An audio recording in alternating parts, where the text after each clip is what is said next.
It is truly a pleasure to welcome you this morning to Vanderbilt University Law School, as well as to say a few opening remarks for this really fascinating symposium. I'm particularly delighted to be welcoming you because it seems like such a fabulous and interesting and important topic.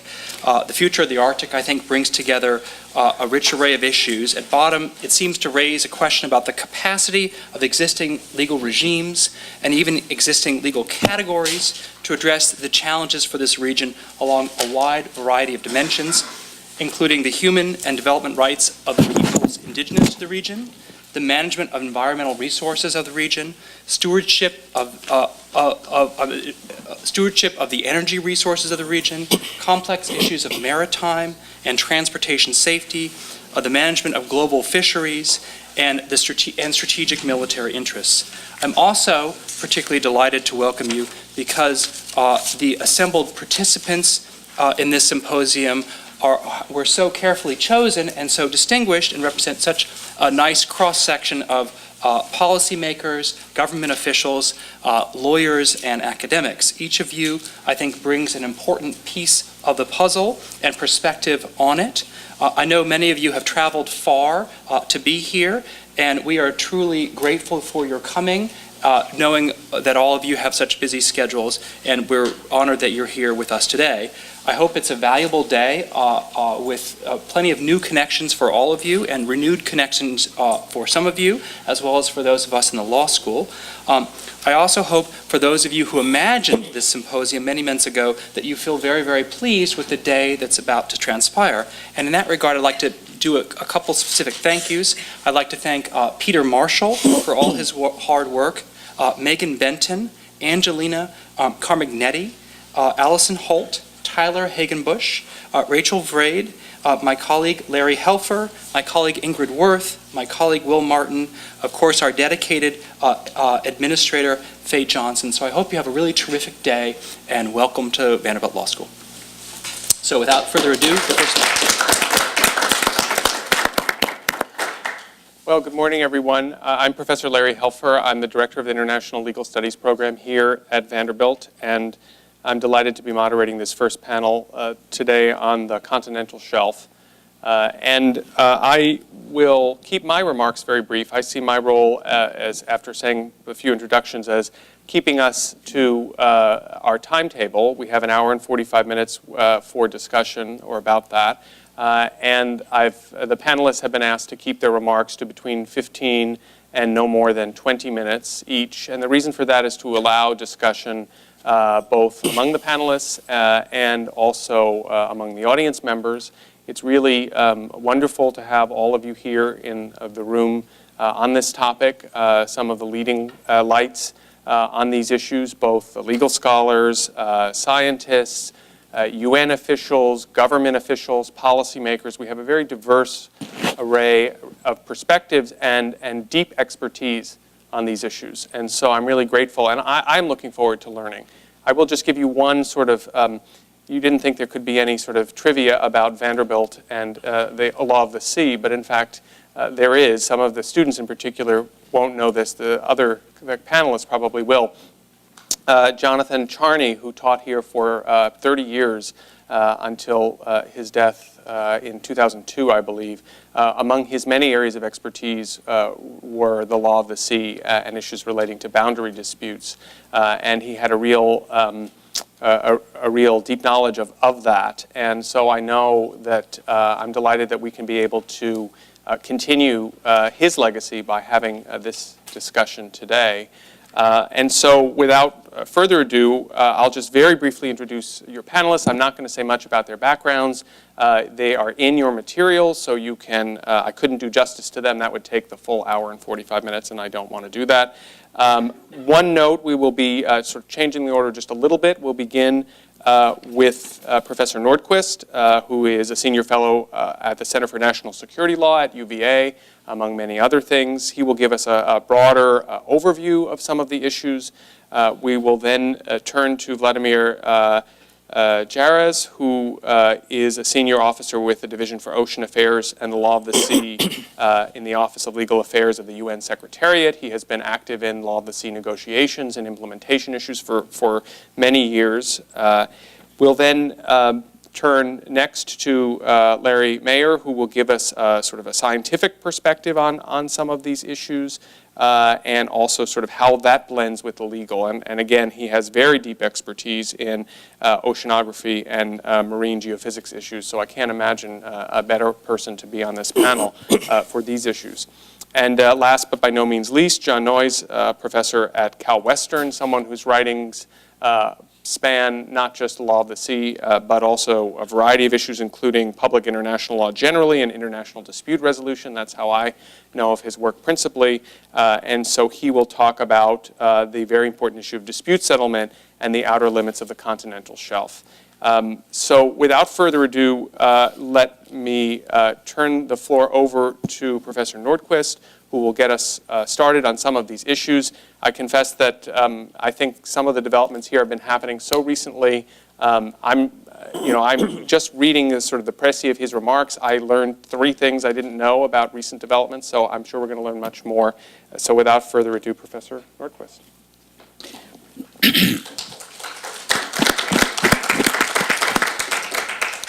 Thank you very much. Excuse me.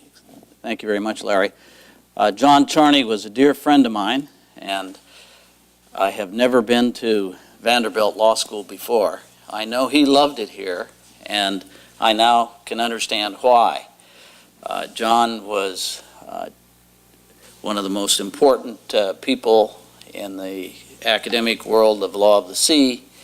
The reason that he, in particular, led a very large project for the American Society of International Law that is on basically in a multi-volume series covering all of the maritime boundary agreements.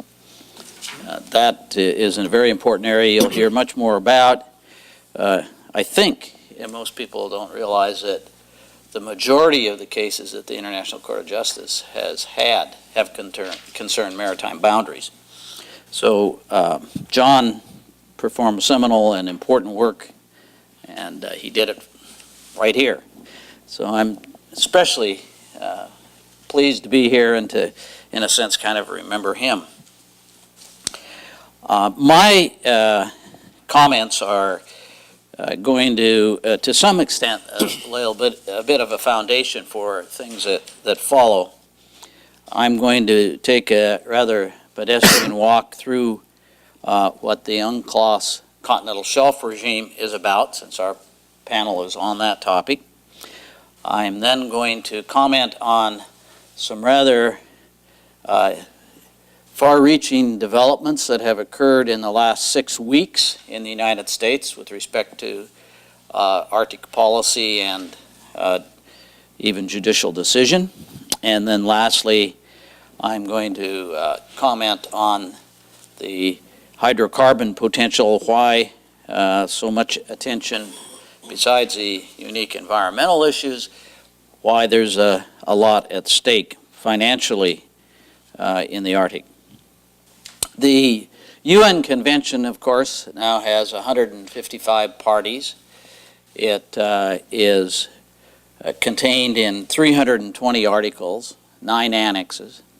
Extraordinarily complex document, should be, because it attempts to set a comprehensive regime for 70% of the Earth's surface. The continental shelf articles are in part 6, and there are 10 articles. And I'm just going to very briefly, as foundation, mention what they do. The first one I will only say is Article 76, which attempts to define the continental shelf. As we get through the day here, we'll find that the job it does is a little bit less than adequate. Terms such as foot of the slope, which is an important element in it, are almost impossible to define. But we have the best in the world, literally, and Larry Mayer here, who is going to tell us what he's been doing up in the Arctic, which is just mind-boggling. And I should also mention that the article originated, I suppose, with the Truman Proclamation, which was issued shortly after World War II, particularly down in the Louisiana area. The U.S. had been moving more and more into offshore areas as oil was needed for the war effort. And at the end of the war, Truman unilaterally declared that the offshore resources that we could exploit were under the jurisdiction and control of the United States, and there were no protests to that claim. I'm sure nobody really appreciated what it was going to lead to.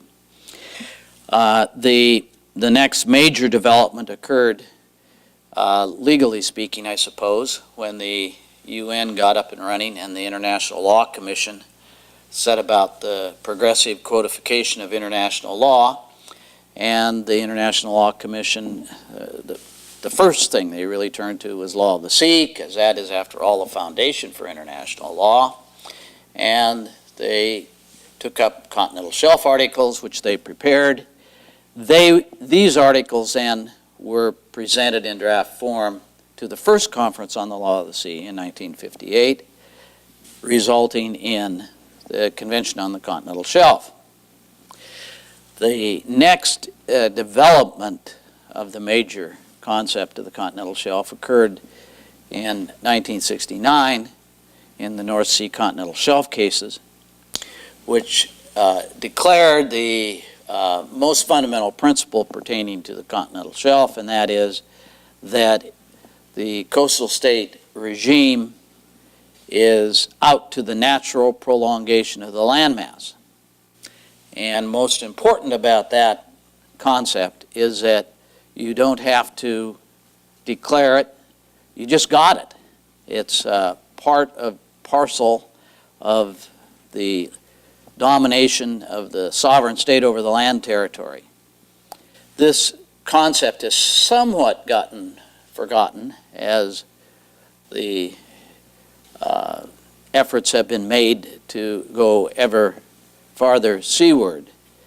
And we will see when the conversations turn to the Commission on the Continental Shelf that there's plenty of room for controversy over what parts of the seaward continental shelf, in the legal sense, really do belong to the adjacent coastal state. The next article, and I'm going to then stop with that because we're going to hear lots about Article 76 today. The next article is Article 77, which really states that the coastal state has exclusive rights, and that, again, quoting the language in the convention, which, by the way, just picked up verbatim in almost every case what was in the 1958 convention. It states that the rights do not depend upon, I'm quoting, do not depend upon occupation, effective or notional, or on any express proclamation. Also notes that the customary law rule that sedentary species like king crab and oysters are considered natural resources of the continental shelf and fall under the continental shelf regime. Of particular importance for the melting of the ice in the Arctic is the rule that's in Article 78, that the continental shelf rights do not affect the legal status of the superadjacent waters. This is going to be, again, a subject of a lot of attention and, to some extent, some controversy. But we have a panel that is going to be focused on that, and it'll be interesting to hear the views, because Canada and the United States sometimes have different views about that. There is another really neglected issue that arises in Article 79, and that has to do with the freedom of laying submarine cables and pipelines. Now, pipelines are one thing and cables are quite another. But what many people don't realize is that almost all of the traffic between countries, the data that banks send back and forth, go through submarine cables. And now and these things are only about that big. So they're long, but they really have a de minimis impact on, I mean, you might occasionally settle on a lobster head or something, but it really is an important element as in the last 20 years we've become so globally interconnected. And it's interesting, if you Google that topic, you won't find many articles that scholars have written on this subject. It will be increasingly important, not necessarily in the Arctic, but somewhat maybe in the Arctic. As cables break, you know, we had tsunamis that broke cables and they practically shut down China for a while. And we had one that broke in the Middle East and it cut off India. So you can't really have a global economy if you don't have that kind of communication. And of course, all your friends that are in those places that tried to send out their emails, you know, suddenly found that they could not. Anyway, it's a topic that I think warrants quite a bit more attention and more appreciation. I won't mention much about Articles 80 and 81 that deal with artificial installations and drilling on the shelf, respectively.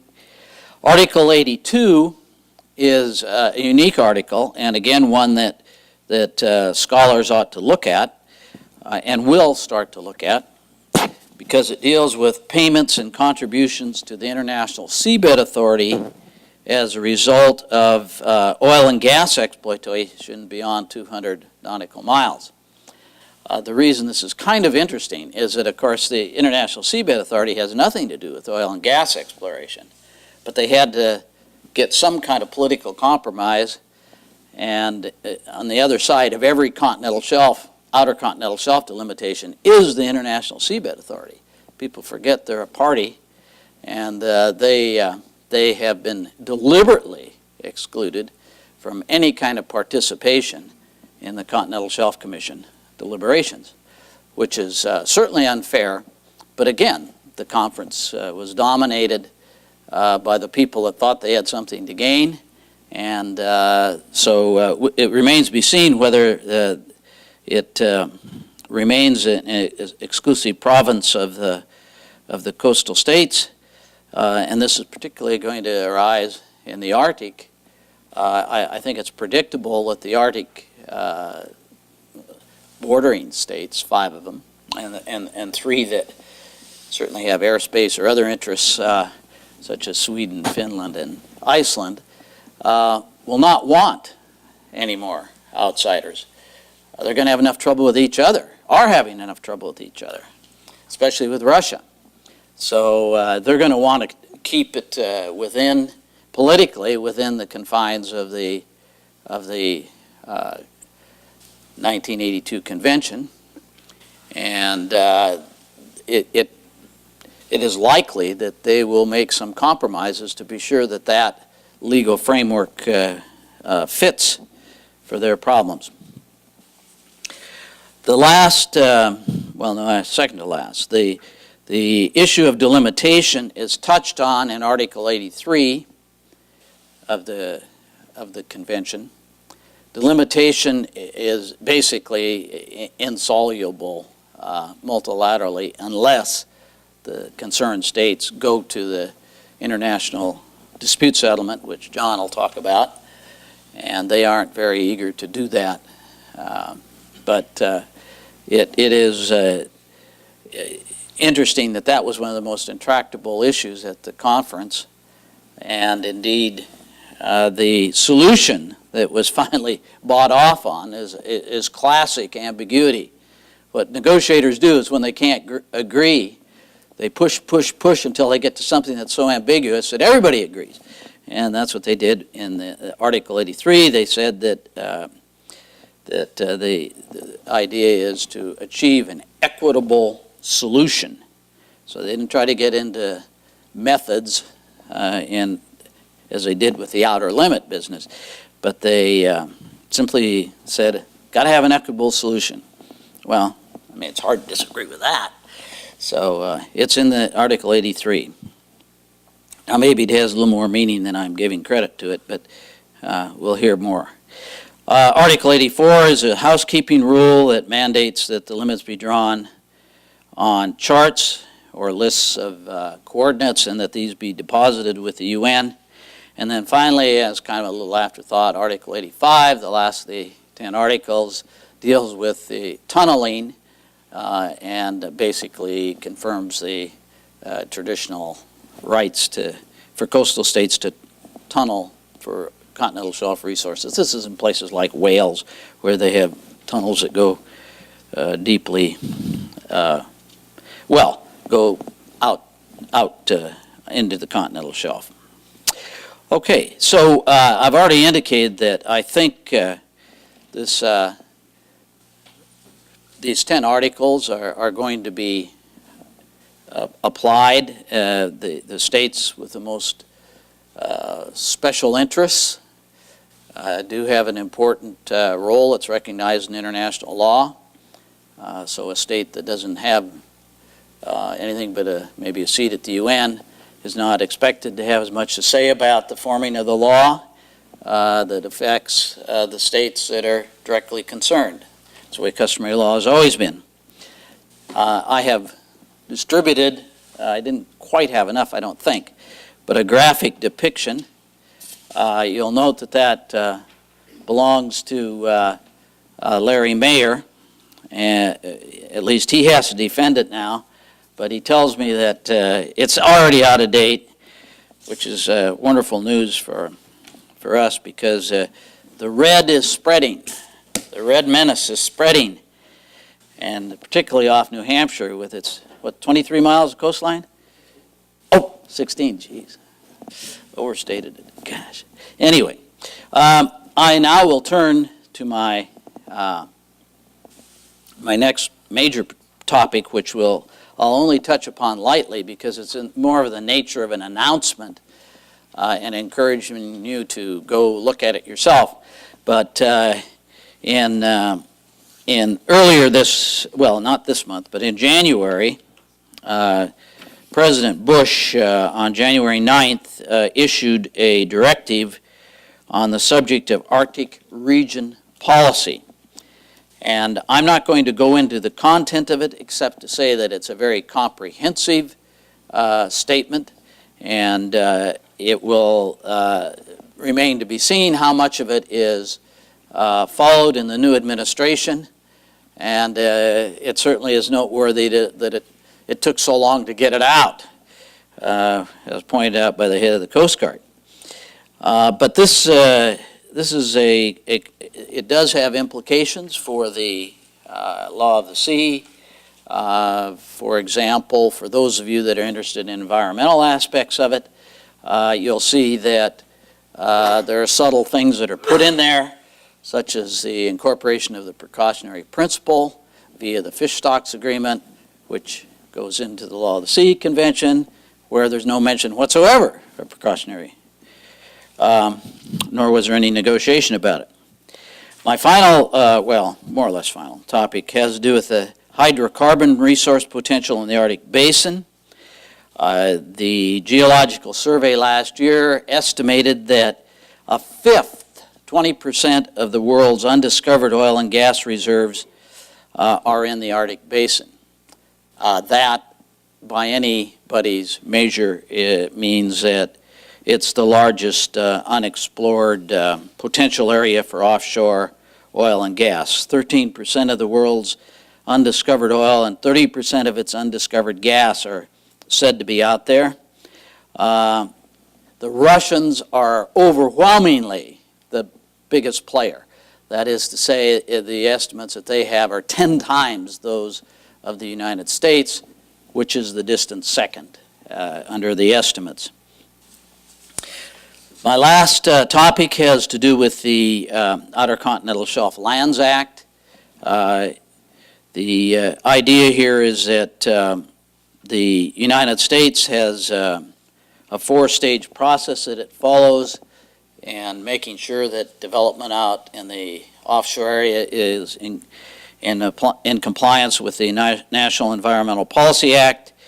After spending $2.5 billion in the previous 3 years, Shell Oil was stopped by the Ninth Circuit on November 20th in the Alaska Wilderness League case because, in a divided opinion, they were deemed not to have given sufficient attention to the disruption that would occur to the migratory patterns of bowhead whales. So we can see that America has got some major interests that will be at play. This will undoubtedly be appealed. Let me at the end just say that the U.S. follows the convention in some ways more ardently and more literally than most of the states that are parties. There's no risk that we will lose our inherent rights to the continental shelf. The only issue is how far out they go, and it will be necessary, and this is one of the strongest reasons for the U.S. to accede to the convention, to become a party so that confirmation of the outer reach of the shelf beyond 200 miles will be confirmed. And that isn't because we don't already have the rights. It is because banks will not lend money in the billions of dollar category unless they have the security of tenure that only can be gotten from having the holy water sprinkled from the Continental Shelf Commission. So I think what's likely in the short term is that we'll see some momentum carrying on with the announcements that Bush has made. I didn't mention all of the things that recently were done at the end of his term. It is fairly predictable that the Obama administration will have a while before it gets geared up, and then it is likely to put a greater emphasis on the environmental and global warming aspects and less probably enthusiasm for offshore drilling, but we can bet that the national interests and certainly the private interests are sufficient that the next few years will be very interesting in the Arctic Basin. Thank you.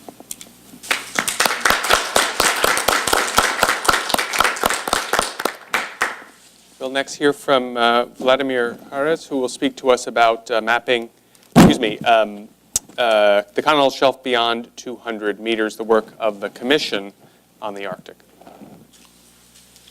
I think that this button, click it, yes, you know how to use it. Very much. I don't know whether you can hear me.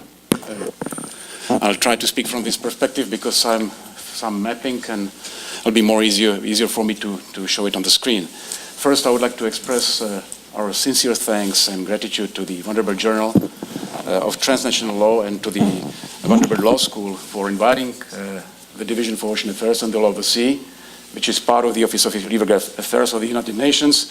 In a way, it's a privilege for us to have this opportunity to introduce our work to the American audience, which we don't get so often. Also, I would like to state that I'm humbled also by the presence of other presenters and panelists. Among them, I would like to mention Ambassador Hans Corell, who used to be the legal counsel for the United Nations and my boss. John Untermohr and Myron Nordquist, who are eminent scholars in the field of the law of the sea and who will be probably having a lot of critical remarks on what I'm going to say. And of course, I would like to mention that John Charney Alexander 5-volume, or now it's 5-volume, but it's sitting on my bookshelf behind me, and yeah, and yours too, yeah, and it's one a very precious. It's right. If you just move the cursor, it'll be should. Okay. I apologize. Yeah, that's all right.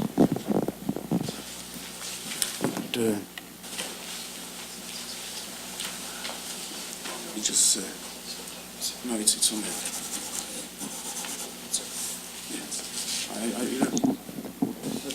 Anyway, I'm going to continue with my introductory statement. So, also I would like to, as a good lawyer, make a disclaimer.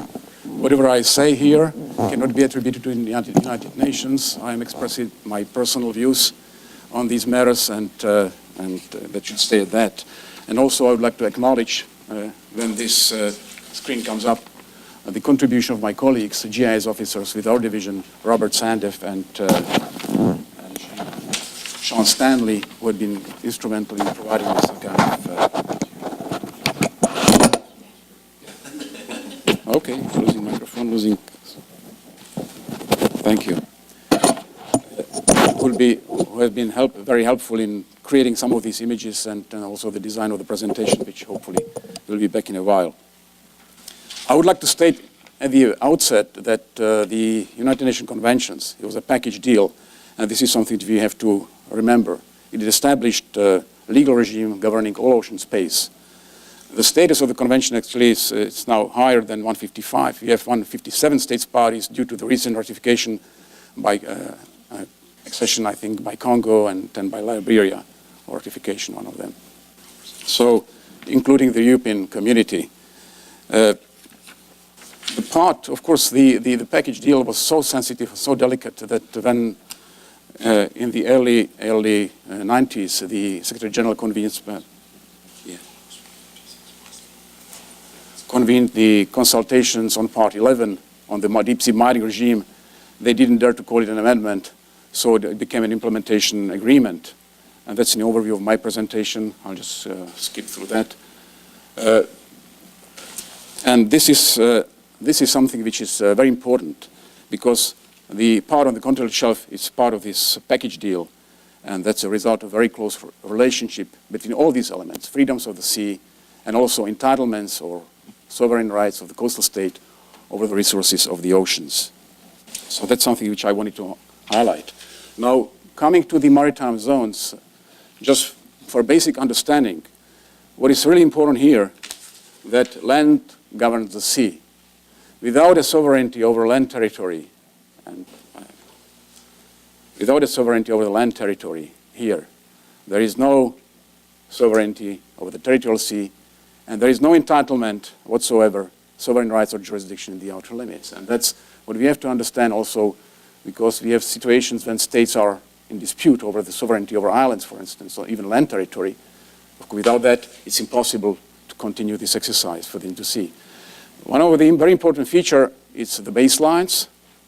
Here you have the information on the maximum extent of the maritime zones, territorial sea contiguous zone, and exclusive economic zone, the regime of which, in a sense, overlaps with that of the continental shelf. Today, I am going to focus on what happens beyond this limit of the 200 nautical miles, and with a special focus on the Arctic. To understand the scheme of Article 76, I'm going to use, and to present it, the scheme, I'm going to use a slide prepared by a member of the Commission, Mr. Helfer from Norway. There is a difference between the continental shelf as used in the scientific terms and the continental shelf as defined in UNCLOS. And the difference is that the definition of Article 76 is based on the definition of the continental shelf as the natural prolongation of land territory, and more importantly, up to the end of the continental margin. And the definition of the continental margin actually comprises shelf, slope, and rise. So that's the difference. The legal continental shelf contains the shelf in the scientific sense of this word, slope and rise. And of course, we have this feature which has been already mentioned, which is the foot of the continental slope, which is defined as the maximum change of gradient between the slope and rise. And of course, this is the ideal scheme, when you can actually calculate quite reliably this foot of the slope. But of course, in the real life, it's much more complicated. The seabed is very complex. You have plenty of features which interfere. So we have to come to certain mathematics derivatives, second and derivatives, which try to illustrate actually the maximum mathematically calculated change in gradient. The outer edge of the continental margin is determined by way of two methods, and the names attached to these methods is Gardiner and Hedberg. These two formulas and criteria which are used by the convention and which also demonstrate the entitlement of the coastal state to the continental shelf beyond 200 miles are based on the foot of the continental slope, and one is measured by 60 miles by arcs of 60 miles from the foot of the continental slope. The other method uses a distance, 1% of sediment thickness, which is 1% of the distance to the foot of the continental slope.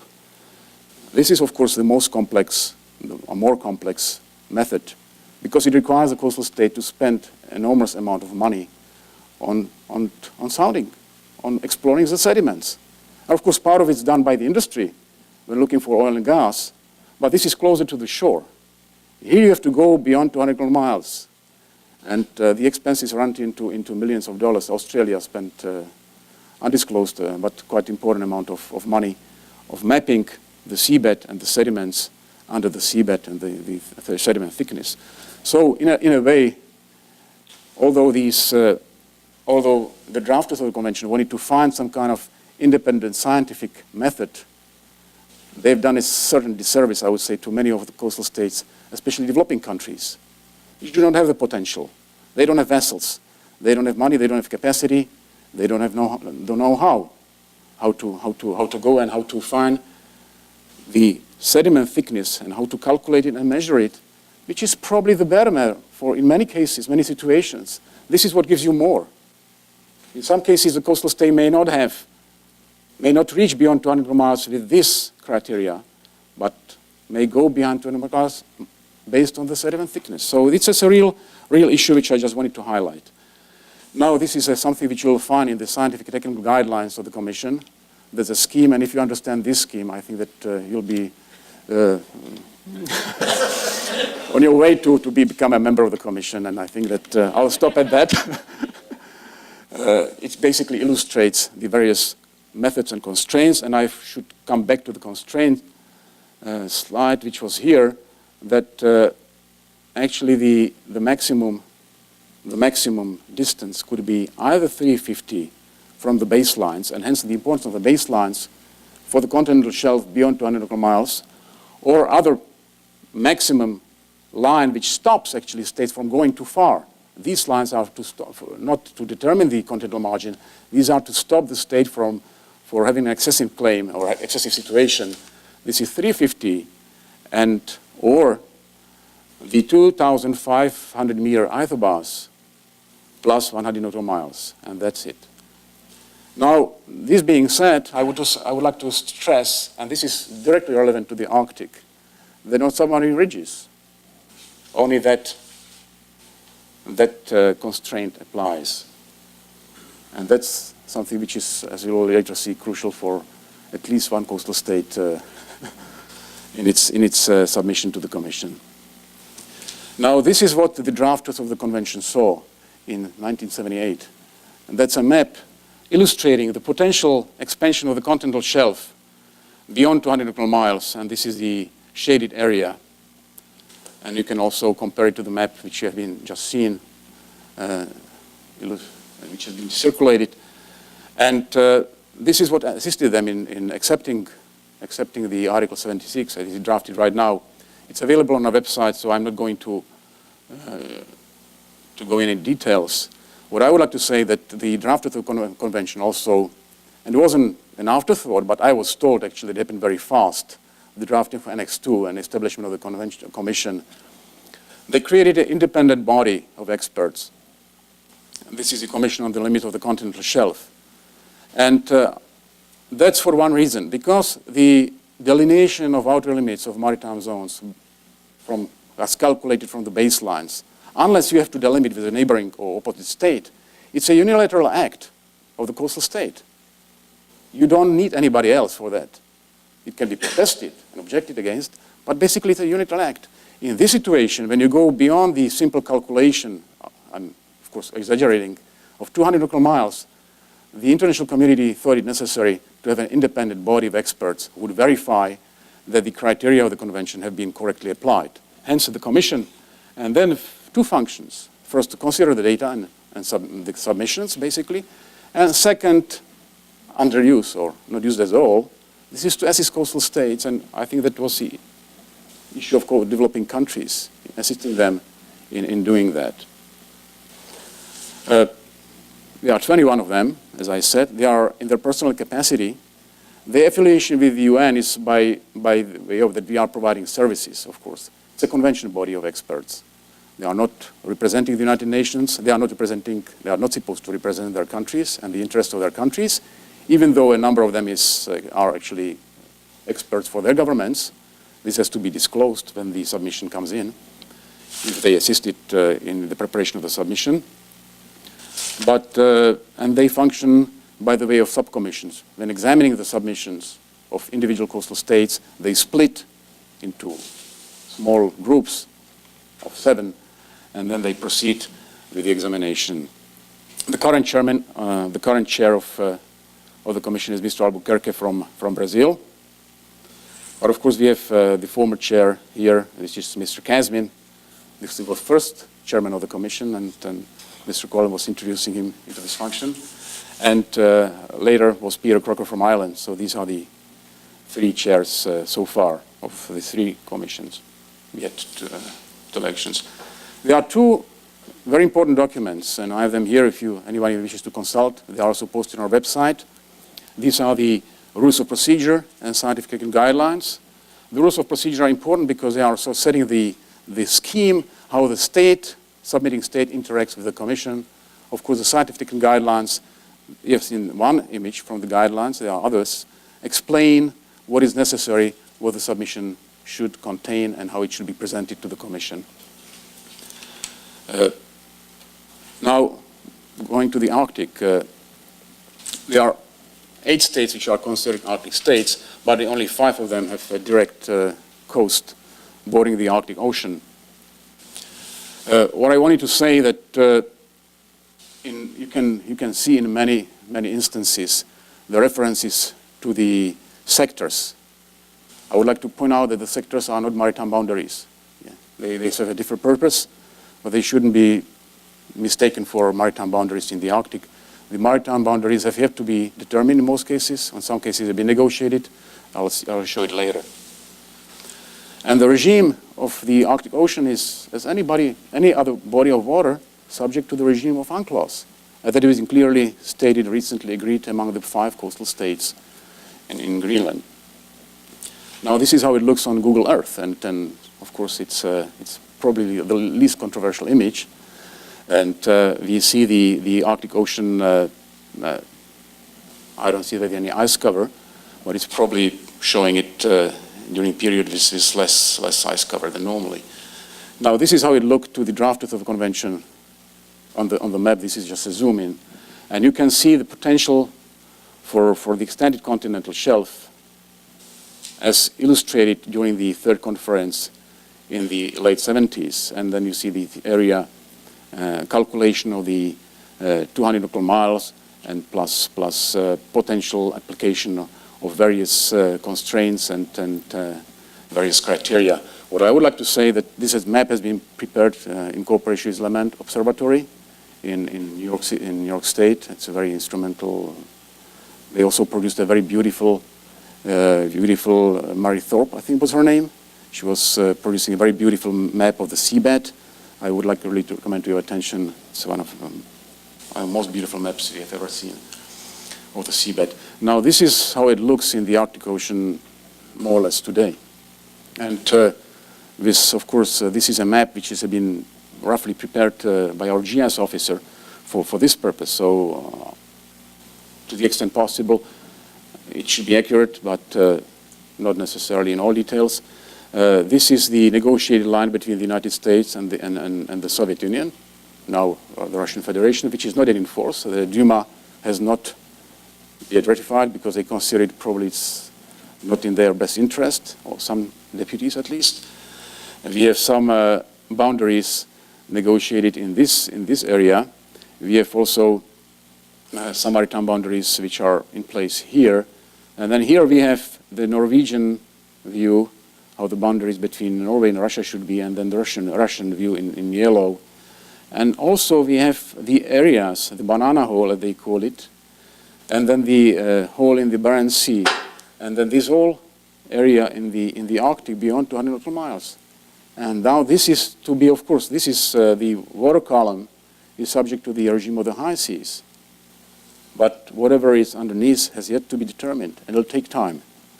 It'll take time for a simple reason. I'm just going back to this Illustrated Declaration, which only shows and stresses that the legal framework is the convention. And I'll be to my material. The reason is that the Russian submission to the Commission in 2001 has not yet been resolved. The Commission didn't issue the recommendations. Actually, the Commission did issue recommendations, but only stating that Russia should come back with additional data. The reason why is here. That's a map which is on our website from 2001. And those who have been so mesmerized by the flag on the North Pole will see that actually in 2001, Russia made it clear in their proposed outer limits that based on their conclusions, this is all the continental shelf of the Russian Federation beyond 200 miles. That was not yet, the recommendations of the Commission were different. The US objected, of course, very strongly. The Commission decided to disregard the comments by the United States, while ultimately the Commission, by their own conclusion, decided that they need to know more about this subsoil, about the nature of especially two features, and these are medial and also ridges, or rise, or elevations, however you want to call them, because this is not important. Here, the Commission actually agreed that this is clearly of continental origin, and that Russia can have, the moment they delimit, they agree on the limitation with Norway, they can have this piece of continental shelf as the shelf over which they exercise sovereign rights and jurisdiction in the Barents Sea. Again, you see here the line of provisional line of delimitation with the United States. That's the Commission in the composition in 2001. Actually, these are the members of the subcommission working on that submission, the late secretary of the Commission, and one of our GIS officers, and current chair, Mr. Albuquerque. So as I stated, in 2002, the Commission provided its conclusions and presented the conclusions to the Russian Federation. The Russian Federation has yet to come back to the Commission. According to the news reports, they plan to do it in 2011. They plan to spend 2009 negotiating and talking to other coastal states and trying to convince them of their position, according to what I've seen in the press. And this is what I've already stated. Norway also made its submission to the Commission in 2006. I won't be able to say much about that because this is still under the consideration. I have the privilege of being the secretary of the subcommission, so I've been sitting in the exchanges and witnessing the exchanges between the state and the Commission. So I can just tell you that whatever you will see on the maps, these are the Norwegian baselines in Svalbard, whatever you'll see on that, it will not necessarily what's going to come out from the Commission, but I think they are on a good track and they may complete the recommendations this year. And Norway proposed in the Arctic, this is the sliver of the continental shelf in the Arctic Ocean, and of course the Barents Sea, which shouldn't be a big problem because of the decision. The Commission will probably follow the same logic as in the case of the Russian Federation, acknowledging the continental nature of that part and following. This is a Western Nansen Basin, and you'll see in greater detail the proposed outer limit of Norway in that region. Now, we have three other coastal states, Canada, Denmark, and the United States. You'll see that by virtue of the 10-year limit after the entry into force for that state of the UNCLOS, Canada has up to December 2003, Denmark up to December 2004 to make its submission, and the United States has yet to exceed. So it'll take time, and because there is a queue already building up for submissions, it's no guarantee that even these two will be taken up immediately. So you can expect that will take about 20 years at least to finalize, in my assessment, my humble assessment, to finalize and to have a final and binding decision on these limits. And it's an optimistic, I think it's quite optimistic assessment. And finally, what we do for the Commission, we provide legal logistical support, and this is something which might be of interest to the experts present. We do this compilation, 3D modeling, all the technical background. This is what we provide as services, in addition to of course, all the important services. I think that's stalled. Anyhow, we also do analysis of 3D data, etc. So in a nutshell, that was my presentation. Of course, I skipped so many important elements, but at least I managed to illustrate a little bit the current situation where we stand with the continental shelf and its delineation in the Arctic Ocean. Thank you very much.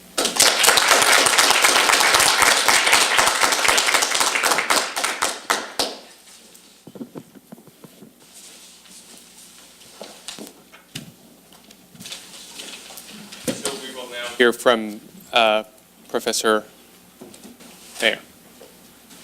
Thank you very much, and I too want to thank you all for the invitation here. As you can tell just from my dress, I'm not a lawyer. I'm a geologist, geophysicist, but it's always very, very exciting for me to come to fora like this and interact with the lawyers, because the thing that's so exciting about the Law of the Sea Treaty is that it's this wonderful fusion of science and law. And it mixes, as we've heard already, the ambiguities of law with the ambiguities of science. And science is often an ambiguous field. And when we talk about Article 76 and the continental shelf, it's really the ambiguities of geology and earth science. And again, that's an even more ambiguous part of science. And when we apply this all to the Arctic, we're talking about an area that we know very, very little about. And so it just enhances that uncertainty even more. And so it makes it very, very exciting to live in this world of wonderful ambiguity and all kinds of possibilities. And it's really, in a sense, exploration. And so I'm going to talk about the mapping aspects of it, and I think the two previous speakers have presented a wonderful background for that. We've heard about Article 76. It's really just 617 words, and they redefine. Here's where the lawyers step in and take what we geologists for years knew what it meant, the continental shelf, and new lawyers have totally redefined it for us, and it adds to the conflict and adds to the interesting aspects of it. We've heard that a coastal state is entitled to sovereign rights over the resources of the seabed and subsoil of these submerged extensions of the continental margin beyond 200 nautical miles. And as Vlad described, it's based on a series of formula and limit lines. But you first have to demonstrate this idea of a natural prolongation of the coastal state's territorial landmass. And that's kind of easy to do when you have a very, very broad continental shelf, geologic continental shelf, or a thick sedimentary wedge, a thick bunch of sediments. And if we take a look at the kind of broad shelves on the United States on the East Coast, you can see what this concept of natural prolongation, the 200-mile limit would have been somewhere in here, but with this concept of natural prolongation, we can go a bit further. If we look at the West Coast and many margins down South America, these are very, very narrow margins, and they don't have that capability. So that's where it's obvious. Myron has passed out a version of, come on, backwards there, of this map here. This was very early, 2001, our first look at where there was potential for an extension of the U.S. margin. It's where we have these broad shelves, little donut holes in the Gulf of Mexico, the Bering Sea. Gulf of Alaska, a potential there, and you saw in the early map, that was an area where the early conveners of the convention thought there was an extension. We also think there's potential extensions in some of the Pacific Islands, and it's been updated. As we learn more, we're updating. There is even a place here where there's a potential now where the Mendocino Fracture Zone comes in. And so this is an evolving process. If we look to the Arctic, though, we see the Arctic's really unique as an ocean basin. And that's because 52% of it is made up of geologic continental shelf, not even extended shelf, but just geologic shelf. And its closest neighbor in terms of ocean basins is about 7%. So suddenly the Arctic is a very special place because so much of it is made up of continental shelf, geologic continental shelf. We also, have we seen, It's unique in that it's a semi-enclosed basin with the 5 coastal states that have potential extended shelves. And if we think about this, and Vlad has shown you some initial pictures of what some of these submissions look like, inevitably, and this is a study that's been done at Durham University, inevitably these extensions are going to overlap. And they're going to be disputed issues. But that becomes a maritime boundary issue, and that's where you guys are going to keep working for years because it's going to go on and on. It's not really a function of the geology as much as it is of where you establish the boundary. In order to do this, in order to set the framework, as Vlad described, you need to basically measure the depth and the shape of the seafloor. Vlad described the foot of the slope and the 2,500-meter contour as the 2 critical pieces. You need to measure the thickness of the underlying sediment, this Gardner line. This is the Hedberg line and the Gardner line. And then you have to measure distances from the territorial sea baselines, the 350 nautical mile line. So the bottom line is that the first step in this whole issue of a submission for an extended continental shelf is mapping the seafloor, and that's where the work that we come in. And people have been mapping the seafloor for thousands and thousands of years. This is a statue that was found in an Egyptian tomb, 2000 BC, and there's this poor little guy up here with a hunk of probably rock instead of lead at the end of a line, and his job was to throw it over the side for the papyrus raft to make sure they didn't run aground and measure how deep it is.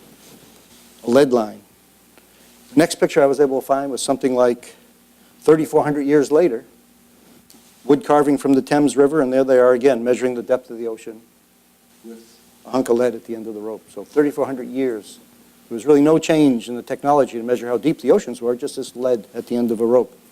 If I now jump 500 years ahead and see how techniques have changed, go to 1940, and see it's exactly the same. And that's really the bottom line. For over 4,000 years, the only way to measure how deep it was in the ocean was to throw a hunk of lead at the end of a rope and see how long it was before it hit bottom. Clearly very inaccurate, very slow. About the time of the Second World War, echo sounders became perfected. You can send a pulse of sound down, measure how much time it takes to go to the bottom and back.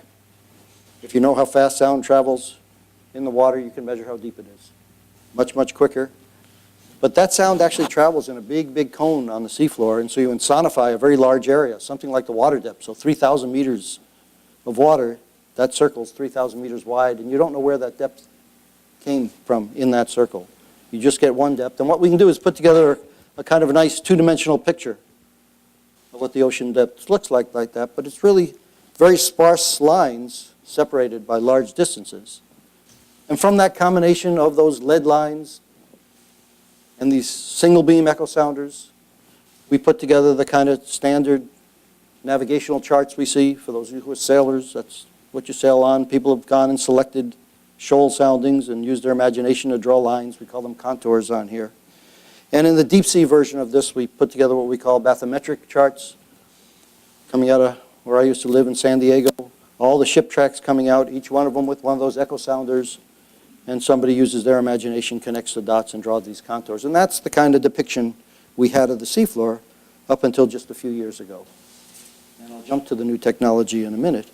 But with these techniques, how do you map in conditions like this? And that's what we face in the Arctic. I know we've heard all about the ice melting and everything, but believe me, there's still a lot of ice left, and it's still a very difficult place to map. If we look at early maps of the Arctic, and this looks like a very, very early map, it was thought that the Arctic actually was a large landmass. There was seas surrounding it, but around the North Pole was a large continental block. And the interesting thing is that idea held until the beginning of the 20th century.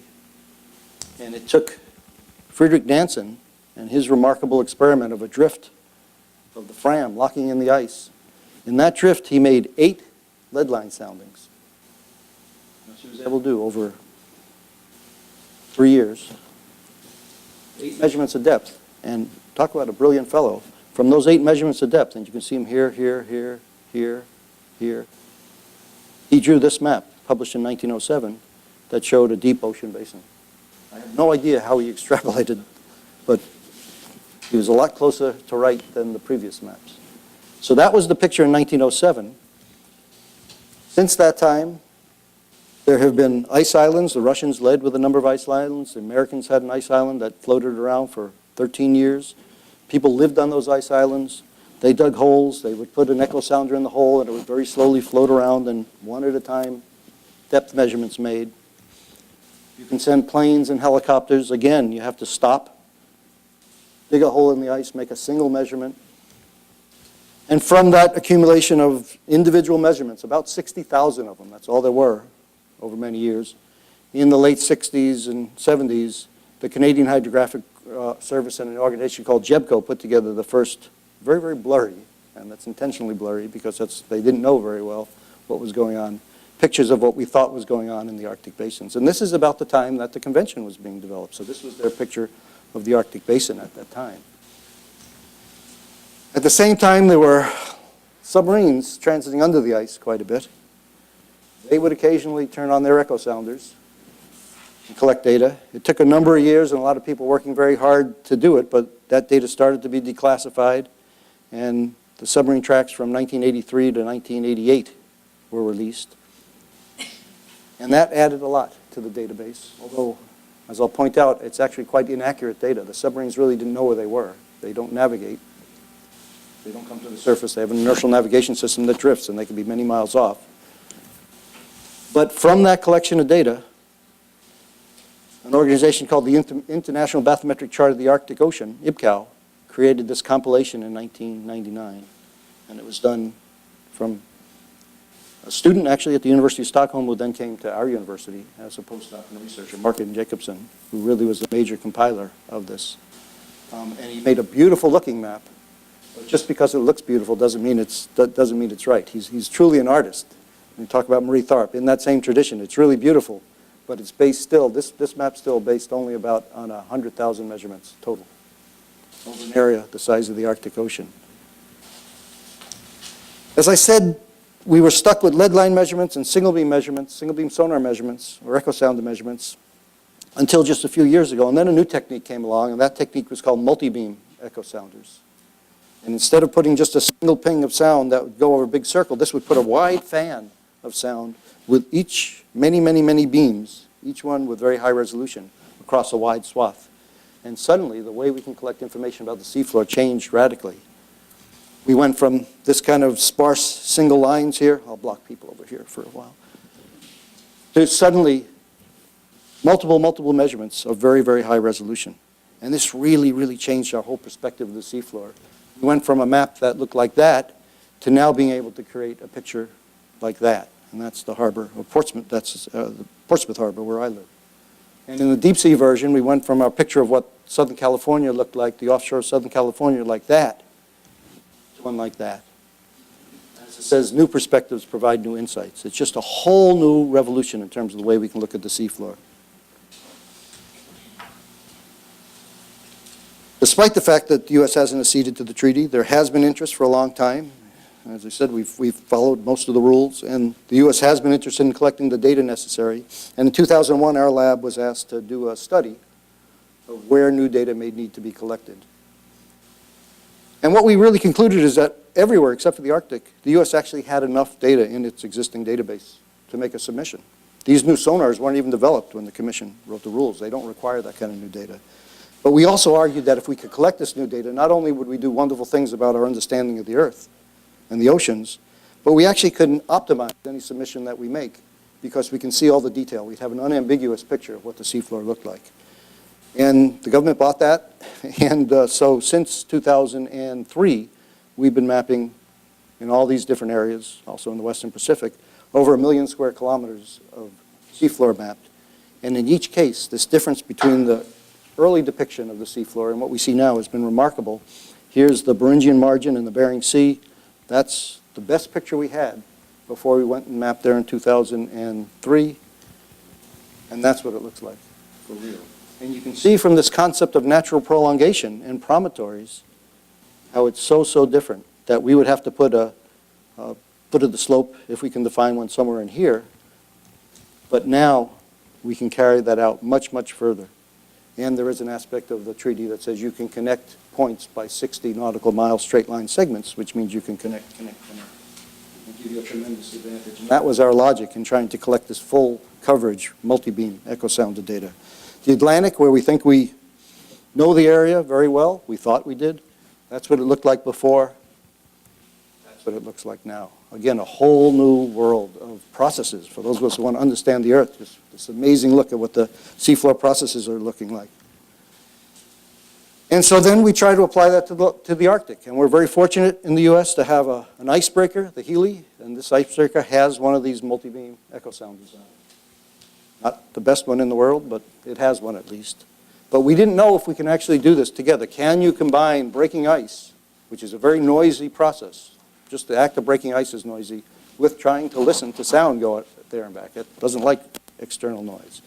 And so in 2003, we headed out to this region here where we think there's clearly a natural prolongation, the Chukchi Plateau, and the brilliant, and maybe Professor Moore can comment on it a little later, the brilliant U.S. negotiators actually had a statement made that the Chukchi Plateau was not a submarine ridge, and that was not refuted during the early negotiations. So it's not constrained by the 350 nautical mile limit that Vlad discussed. In 2003, we set out just on a 10-day trip to see if we can do this. Could we just head up to, this is the U.S.-Russian line, and start finding in this region beyond 350 nautical miles here, we'll be able to use a second cutoff, which is a 2,500 meter contour plus 100 nautical miles. Don't worry about the details. But we wanted to find that 2,500 meter depth contour. And so could we do it? And what we found in 2003 was lots of ice coverage, but it was soft and what the icebreaker people call cheesy ice, very easy to break through. And while we had planned that having to go at 3 knots, 3 nautical miles an hour, we were actually able to make about 6 nautical miles an hour. And we're able quite nicely, here's the track of the ship.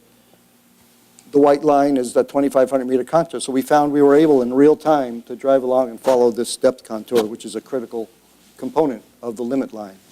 This red line is where we thought earlier from that beautiful map, where we thought it was. And you see it's quite different. And you can see how promontory to promontory you can really extend any potential submission. We also discovered a seamount came from 4,000 meters up to less than 900 meters, totally unmapped, and 2 U.S. submarines had crossed right over it. And it's not that they didn't see it. It's that they weren't where they thought they were. We finally figured out they were 5 miles off, again, because their navigation drifts. And there are many, many of these out there. With that success, we planned a trip in 2004 where we were going to finish up the 2,500 meter contour and then look for that foot of the slope. But in 2004, that's the kind of conditions we hit. And we got hard stuck, basically, and beat our way up. We're 18, 20 hours, just couldn't make any progress, drifting towards the North Pole. And when we finally broke through, retreated back and mapped off the Barrow margin. So again, even though there's a general degradation of the ice, it really depends on the local wind conditions at the time. The next trip we went on was in 2007. We now had 30 days, and we expected to be able to do this exploration for where the foot of the slope might be, thinking that it was the edge of Chukchi Plateau from our existing maps. And what we found was this, and this was really the remarkable change. We basically saw the breakup of the permanent ice pack. And this was really a very, very interesting phenomena. This is thick multi-year ice, the same ice that had held us up in 2004, but now for the first time just broken up. So it's quite easy to maneuver through. So very good for mapping, but very, very bad for the Arctic. And if you remember, our plan was to map just in here. What we ended up doing was getting up way beyond 83 north, because as we mapped in this region, looking for that foot of the slope, we couldn't find it. Here's a perspective view. These were our lines looking for the foot of the slope. And as we came across, I'll look at a little section here. This is something else, an instrument that looks below the seafloor. And you see these sediments here that are just what we call conformable. They just drape like this. And this is not what you expect at the transition from the deep sea onto the continental shelf. So it just wasn't there. And so given the ice conditions, we were able to keep going, keep going, keep going. And this is what we found way out here. And that's exactly what you expect, this very flat-lying material that stops abruptly. That's the foot of the slope. And so our thought of where the foot of the slope was before we left was here. We actually found it way out here. And this has obviously important ramifications because the foot of the slope is the starting point for all of the potential extension lines. Just to take a look at how abrupt that is, it's actually quite remarkable. And this is an unambiguous foot of the slope. Sometimes it's very ambiguous, but I don't think there's much of a question here about where the foot of the slope is. And it continues on. So that was 2007 with this remarkable change, which has great ramifications on both the US, Canadian, and potentially even the Russian extension. Last year, we went up to continue that even further. We found that it got very, very complicated up here, and we still don't know what goes on. But for the first time, we also took samples. We did something called dredging, a very, very sophisticated technique of a big just chain bag at the end of a wire rope that you drag 3,000, 4,000 meters on the bottom and hope you come up with some rocks. And we did, remarkably. We took a series of dredge stations here, and they came up to be rocks that were not oceanic. They were actually shallow continental material. And this, again, will have great ramifications on the geologic origin. It actually changes many of the existing views of the geologic origin of these features, and will have ramifications, again, on the Russian and Canadian submissions also. We also, for the first time last year, did a joint exercise. Vlad talked about this expensive part of collecting seismic data, extremely difficult in the Arctic. We've just been measuring depth here, but the subsurface stuff has been real difficult. And so we had a joint exercise with a Canadian vessel where they would collect seismic data in the US area, and we would break ice for them when they collected it there, the Louis Saint Laurent. And I basically wanted to end with that because I just, returned from a meeting in Halifax where we're planning next year's 42-day expedition up there. And the national interests have just evaporated. It's really wonderful. We're planning a mission to map the seafloor. There's only one shape of the seafloor. There's only one set of sediment thickness. As scientists, it should be our job to map that, and then let the diplomats, the politicians, the lawyers argue about boundaries. That's a different issue. But from a scientific perspective, we should be working collaboratively, particularly in an area as difficult to work as this, and that's exactly what evolved. We're now just planning ECS missions that are joint Canadian-US, and we'll map for them, they'll map for us, and it's really evolving into a wonderful precedent, despite the fact that US and Canada will have difficult boundary issues, but the bottom line is to find out what the scientific truth is.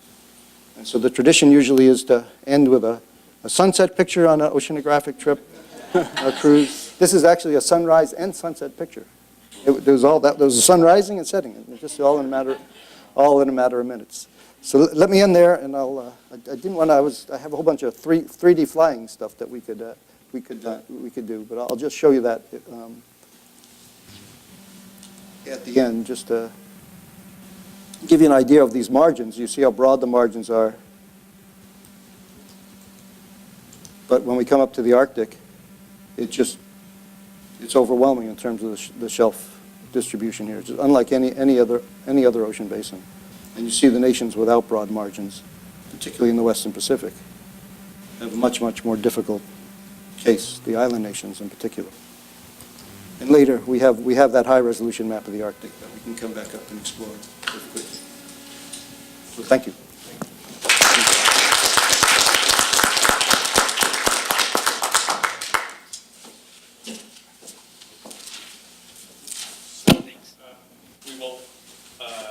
Our fourth panelist is John Noyes, who will, now that we actually understand something about the complexities, will tell us issues relating to how we might settle disputes over the disagreements and the complexities.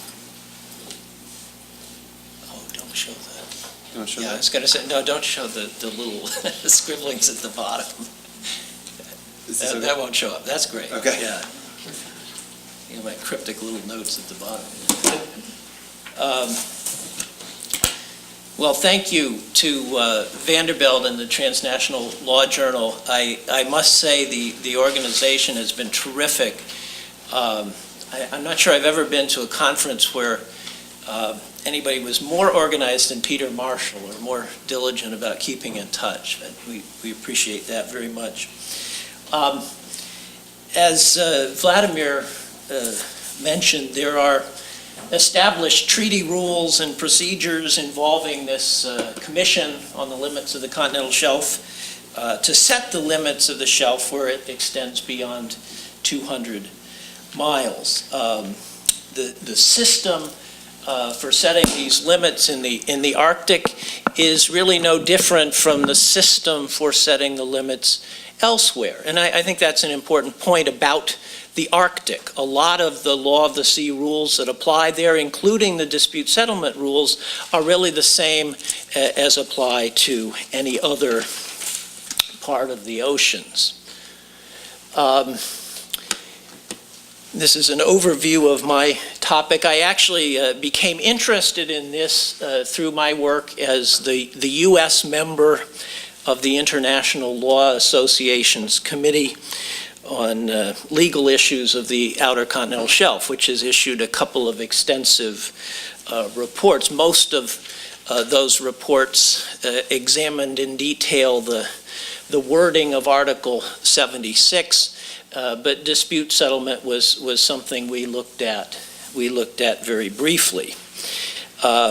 In a nutshell, my view is that there are some rather limited third-party dispute settlement options that may be available to assess the legality of outer limits of the continental shelf, but there are significant problems with these options, and these difficulties, these problems suggest, I think, we should look elsewhere to promote legal accuracy and consistency of outer limits beyond 200 miles. For my introduction, I'll try to go through this very briefly and get to the meat of my talk pretty quickly. We've already heard some expert analysis of Article 76 and the Commission. I just want to highlight a few points here.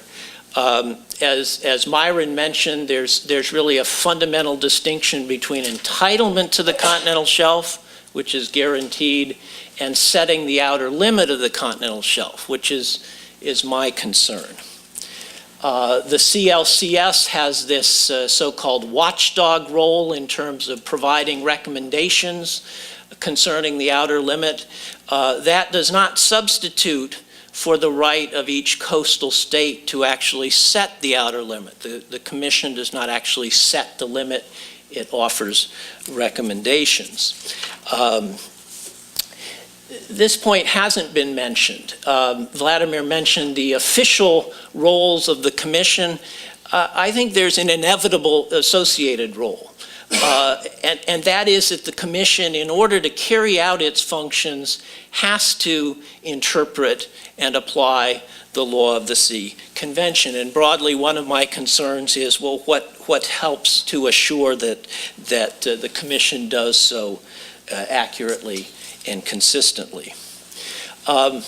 Coastal states would like to follow the CLCS recommendations, set their limits on the basis of those recommendations, because a limit set on the basis of is going to be final and binding.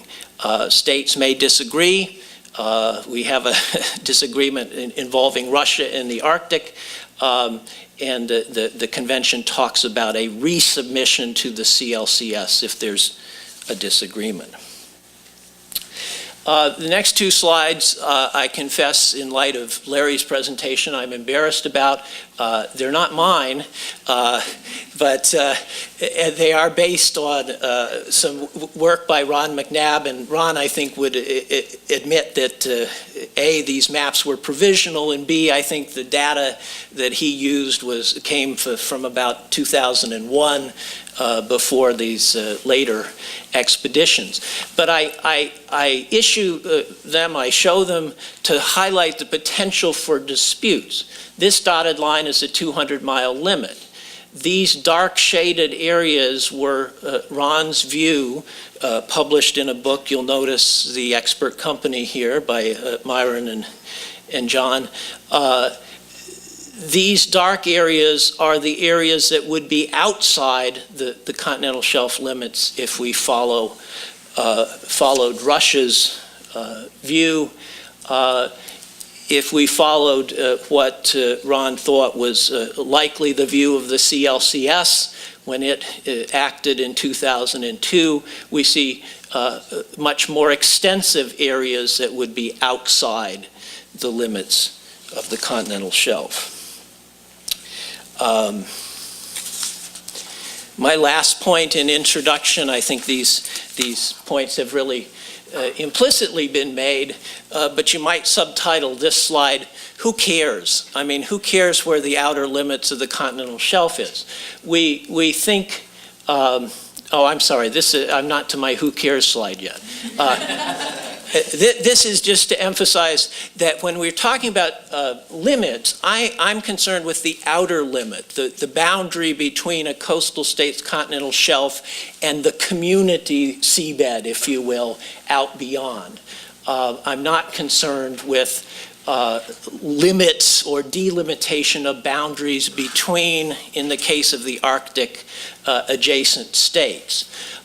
Basically, the CLCS keeps its hands off matters involving unresolved maritime boundary delimitations. There are several options for states that have unresolved boundaries when they seek to make CLCS submissions. But I'm going to be concerned with the outer limit. Here's my who cares slide. Obviously, coastal states care because they have sovereign rights over the continental shelf resources. That's a primary interest. But there's a huge range of non-coastal state rights that are affected by the location of the outer limits of the continental shelf. The International Seabed Authority and the so-called common heritage interest in the area, obviously, there are implications there for about the extent of that interest, depending on where the outer limit is drawn. And there may be other community interests as well.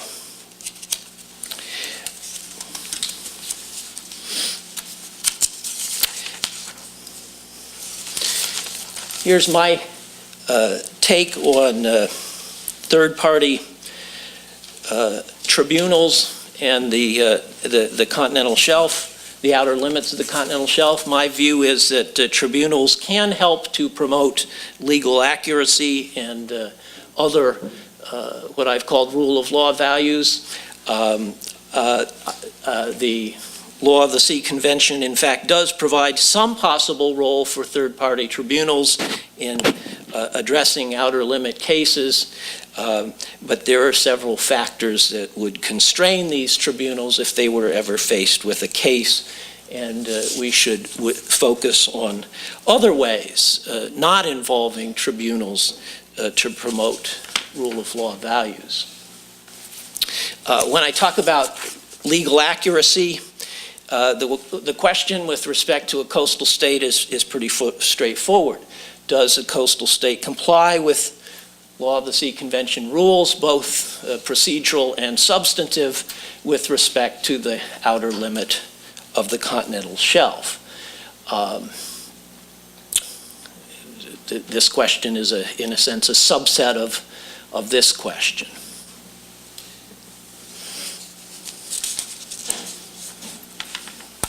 We also can raise legal accuracy questions about the CLCS. I suppose there's a threshold question. It's a technical scientific body. It's a non-adjudicatory body. Should it accurately interpret and apply Article 76? I believe the answer to that is yes. It inevitably does engage in legal functions, and it's appropriate to ask whether the Commission proceeds accurately.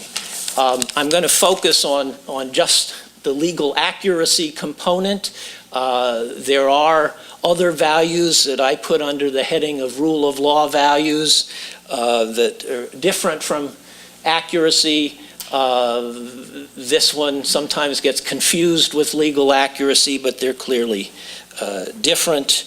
One may be accurate but inconsistent, if there is a range of permissible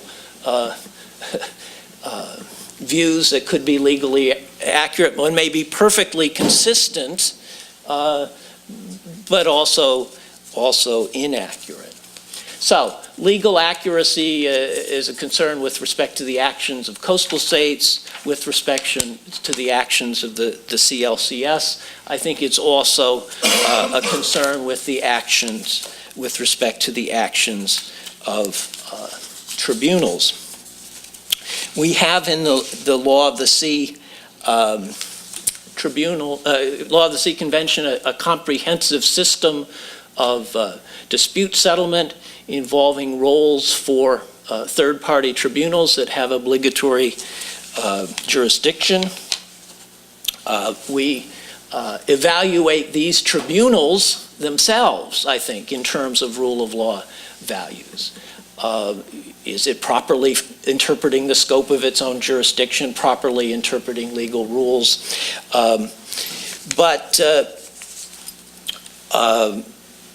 This third-party dispute settlement system was promoted in the convention to further some very important goals, promoting compliance with the convention by other actors, and also authoritatively articulating the meaning of convention norms. So in a sense, there's potentially a tension here. We might say we would like tribunals to be able to review the legal accuracy of an outer limit set by the coastal state, or review the outer limit of recommendations by the CLCS. On the other hand, we may be skeptical about that review if it would exceed the tribunal's own jurisdiction. A few points. There's not time to go into detail about the dispute settlement system, but there are a few forums that, at least at first glance, might be plausible forums for reviewing the outer limits of the continental shelf. An arbitral tribunal under Part 15 of the Convention can hear interstate contentious cases. There are a few topics that are limited or excluded from the jurisdiction of these tribunals, and if you kind of run down the list of the areas where there are some limitations, we don't see outer limits on that list. Maritime delimitation matters between adjacent states or opposite states are subject to an optional exclusion, but there is no stated exception for outer limits. When we come to the Seabed Disputes Chamber that deals with disputes with respect to activities in the area, though, I think we should be very skeptical about the potential for the use of that chamber to review outer limit claims. The reason is because this phrase, activities in the area, is a term of art that refers to exploration or exploitation of mineral resources and does not encompass disputes over the establishment of an outer limit. And there are some possibilities for advisory opinions as well.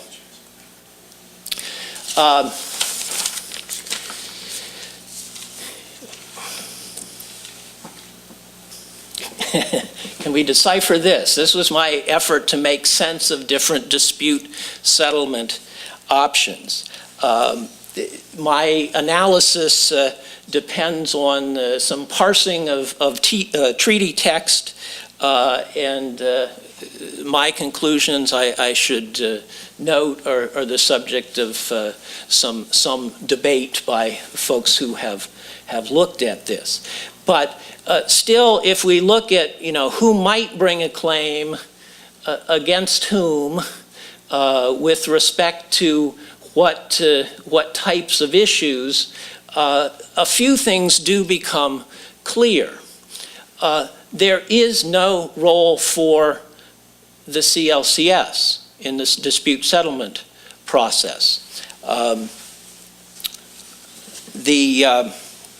So if we were really at loggerheads over a dispute, let's say with Russia, disagreeing with recommendations of the CLCS, we could not proceed. I'm going to skip the advisory jurisdiction slide, and we'll discuss that if there's time, but I've already been waved at. 5 minutes? Okay. In summary, when you have the CLCS, the ISA, Seabed Authority, or private parties, there is no prospect, I think, for obligatory jurisdiction. The most promising cases, possible cases, are one where a directly affected non-coastal state challenges an outer limit on the grounds that it is not set on the basis of a CLCS recommendation and did not comply with Article 76. I think there have to be some possibilities for a directly affected non-coastal state also to challenge a CLCS recommendation. Suppose, give you one brief hypothetical.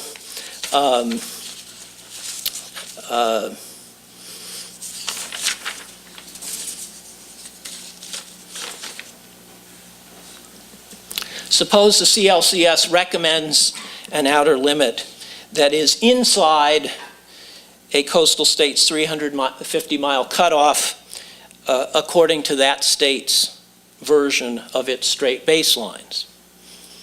Suppose this coastal state goes ahead and sets its outer limit using precisely the CLCS's recommendations. But what if the straight baseline is illegal? Suppose that using a legal baseline, the CLCS's recommended limit would be outside a 350-mile cutoff. In a case like that, I think a non-coastal state should be able to challenge the outer limit that the coastal state went ahead and set, technically on the basis of a CLCS recommendation. There may be some real, as we've seen, jurisdictional limits to the ability of tribunals to hear cases. There may be some political issues that would constrain these cases.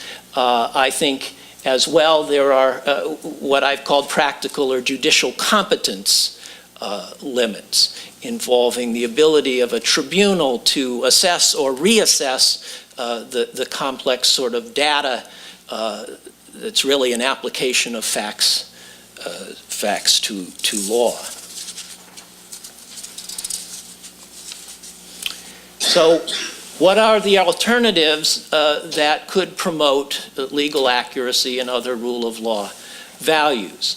This option is difficult in the extreme, not a real action. I think we need to look at actions by the CLCS itself and actions by coastal states. Larry's referred to cooperation in data gathering. Certainly if states agreed on that the same data was appropriate to use, that could help eliminate disputes and promote accuracy. The CLCS, in fact, has implemented some changes. It now releases detailed summaries of its recommendations, something that it did not used to do. My last question, again, is in a sense a political question. Maybe our sense is that the CLCS system works well enough, at least so far, and that concern with finality means we needn't pause and concern ourselves too closely with exactly how accurate these determinations are.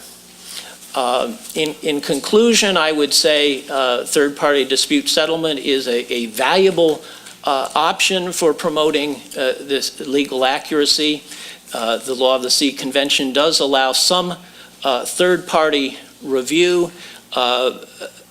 concerning the continental shelf outer limit decisions, particularly in interstate cases challenging a limit set by a state challenging on the grounds it was not made on the basis of a CLCS decision. But there are some pretty strong constraints that I think affect the ability of tribunals to handle outer limit cases. And those constraints suggest to me that legal accuracy and these other values may best be promoted through alternatives to formal dispute settlement. Thanks for your attention.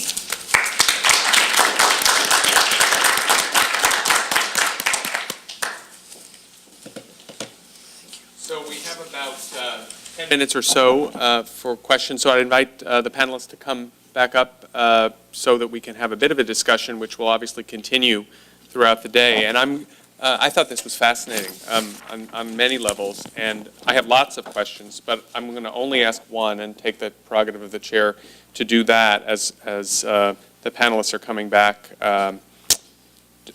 to our discussion. And that really relates to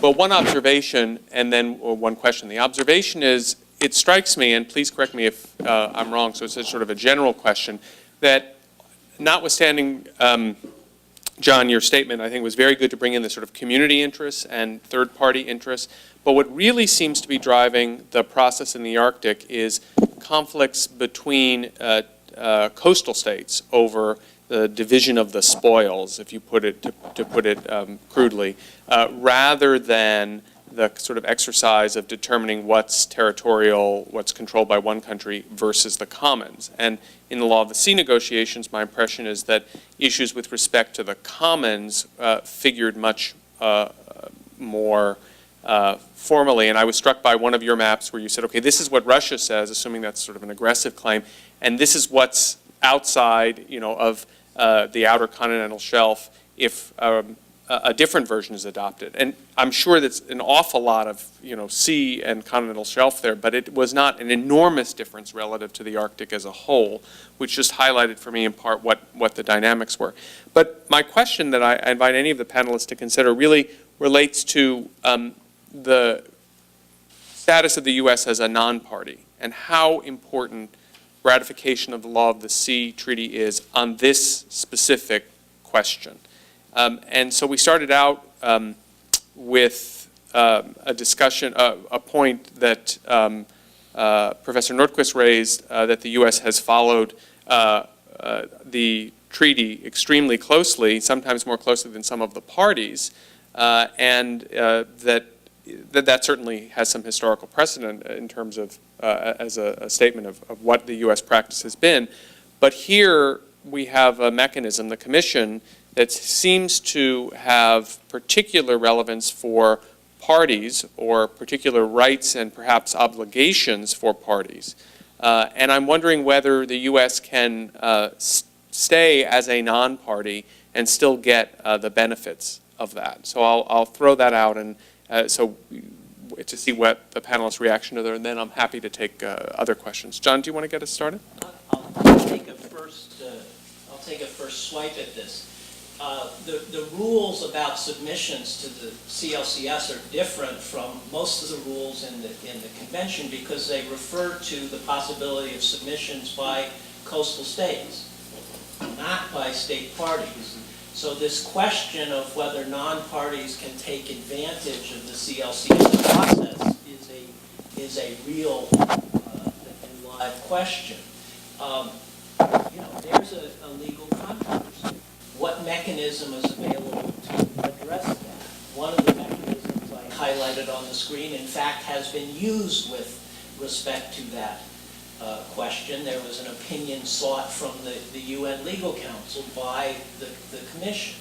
And my understanding is that the Commission said that we won't decide right now because the issue hasn't arisen. No non-party has tried to submit claims.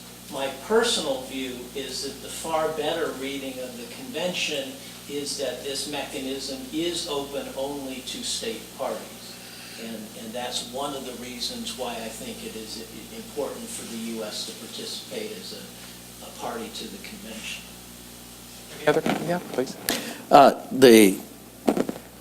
The commission has already rejected comments that the U.S. submitted on the Brazilian proposal, for example, which would indicate that if you can't comment, you're hardly likely to be able to get your claim. But there is a distinction as to why they rejected those comments. The process in the commission is set up very much as a bilateral process, coastal state and commission.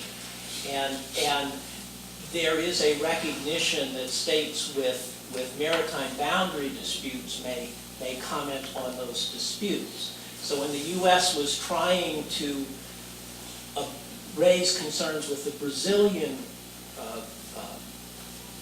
submission, the reaction of the commission, which I think was technically proper, is under our rules you don't have any potential boundary disputes with Brazil.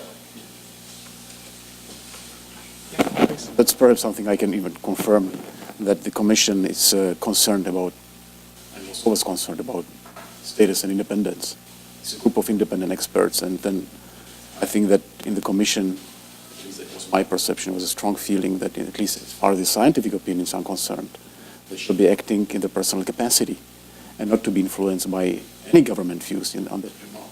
Definitely the Commission, when it examines the submission by coastal state, they go out and they seek scientific literature. They also, I think, literature which is partly legal, even though, of course, their main focus is science. But that being said, and that also coming into this issue of whether the Commission interprets the convention or not, it does to a certain extent only, though. Because for major legal issues, then you have this process between the coastal state, submitting coastal state, and the Commission. And whenever the coastal state feels strongly that the Commission sort of errs in its interpretation of UNCLOS, they have the opportunity to come back and say, look, in our view, this is the correct interpretation. And we as state have the prerogative, actually, as a state party, have the prerogative of interpreting the UNCLOS. In this particular, of course, situation of the U.S., yeah, that's correct. It was a meeting of states parties, actually, which was asked, and the question has arisen during a meeting of states parties, and the conclusion was, we are going to deal with this whenever this problem arises, whenever the coastal state comes. But in real terms, we are faced as a secretariat, performing the functions of the Secretary General when accepting the submissions or even deposits of charts and information. We are faced, it's a practical problem for us. A state non-party comes with a deposit of baselines, with a deposit of outer limits for maritime space, let's say the continental shelf. Shall we accept it or shall we not accept it? There is nothing in the convention which would forbid the Secretary General from doing so. Actually, it has been the practice of the Secretary General to accept, in the case of registration of treaties, even treaties which are being registered by state non-parties or international organizations. So in the sense, and given the mandate that the Secretary General receives from the General Assembly every year to promote UNCLOS, and to promote UNCLOS, it means also among state non-parties, of course, the attitude is more or less positive. In fact, probably if a state comes and a state non-party and say we would like to deposit this outer limit of the continental shelf, you would accept it, because there is no reason for us not to do that. Of course, there will be implied expectation by all of the states and players that this will be in conformity with UNCLOS, and that the state actually will be acting now by depositing is accepting the package, in a way, concerning the maritime space. Okay. Yeah, there's one other aspect of non-accession in terms of a ramification that is potentially very relevant in the Arctic, and that's that the U.S.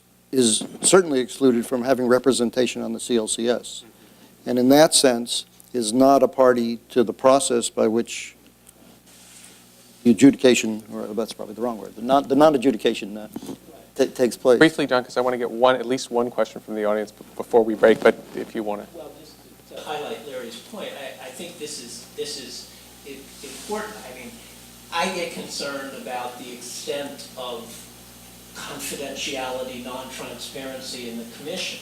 But in practical terms, if the U.S. wants to know the most about what sorts of arguments will work, it certainly would help the U.S. to have a representative on the commission. If it's very brief. There's no guarantee. Very is it? brief. One word, the members of the commission are not supposed to represent anybody. They are experts in their personal capacity, and they are not supposed actually to represent the interests of their own governments. But it helps, yeah, it does. All right, we'll leave it there. Yes, sir. I do have a follow-up question to this point. Larry emphasized that all of your excellent talks highlight the relationship between law, geology, geography, also technology. So I was amazed by your slides, Larry. I didn't know all of the new technologies that have been developed. It struck me that if the commission has submissions and access to this level of technology, they're going to make better decisions than if they don't. So it raises questions, are all the states making submissions? Do they have the capacity? My guess is they don't. And so how can the commission make the most high-level accurate determinations? And does that raise questions about sharing technology capacity from states like the U.S.? I'll try, and then Vlad will give you the real answer. It's a very, very valid point. I think if you look at the guidelines that the CLCS produced, you basically just need to document that the submission you made is as accurate as you can. And there is no requirement for this kind of technology. And I think we've seen a number of submissions. The Australians didn't use this technology at all in their submission. They used the old single beam and certainly had no problem with that. So in that sense, that requirement isn't there, and I think the commission is quite flexible, I would suspect, in terms of the nature of the data that's brought in. In terms of those nations without the capability, there's a fund that the Norwegians, I guess, mostly fund that tries to help developing countries to get access to this technology. And there are a number of mutual efforts going on, but not as much as should be. Unfortunately, the trust fund doesn't cover that technology and the acquisition of data. No, this is beyond the trust fund is quite limited in its scope, mostly for training, for preparation of documents, for maybe software expertise. It will be way too expensive to try to cover all these. But on the other hand, yes, the Commission can handle any submission of this nature. I would say technologically we are prepared. We have been just recently purchasing software packages of mostly widely used software, carry slots, ASRI, etc., and licenses for each commissioner. So we can handle all these sophisticated multi-beam situations, 3D mapping, and we provide this support to the Commission. The cost is considerable. In terms of the cost of software, it's $2 million only, and that's for the biennium. So the cost even to the state members of the United Nations, because the bill has been considerable.